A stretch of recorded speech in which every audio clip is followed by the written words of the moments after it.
চিনতে পারছেন কি এনাকে? নেতাজি সুভাষ বীর সাভারকারদের সমসাময়িক ইনি।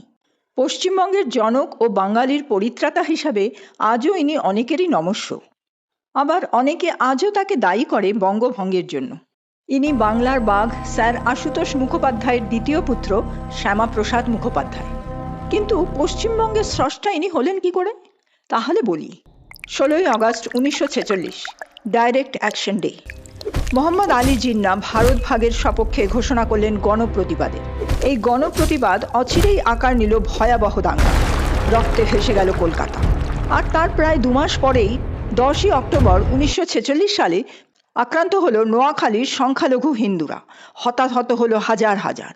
তখন সুরাবর্দির হাতে ছিল অবিভক্ত বাংলার শাসনের ভার। তারই মধ্যে এলো সুরাবর্দি ও শরৎচন্দ্র বসুর পরিকল্পনা অনুযায়ী ইউনাইটেড বেঙ্গল। বাংলা থাকবে অবিভক্ত এবং হবে স্বাধীন রাষ্ট্র। ভেবে দেখুন, সেই সুরাবর্দি যার অধীনে বাংলার কলকাতায় ভয়াবহ নরসংহার ঘটেছে। রুখে দাঁড়ালেন শ্যামাপ্রসাদ। তার আশঙ্কা ছিল এই অবিভক্ত বাংলা কিছুদিনের মধ্যেই পাকিস্তানের হাতে যাবে।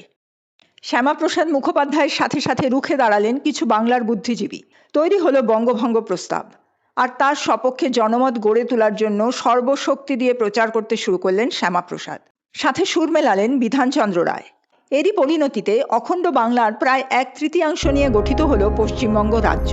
আর ভারতের অন্তর্ভুক্তই রইল। বেঁচে গেল বাঙালি।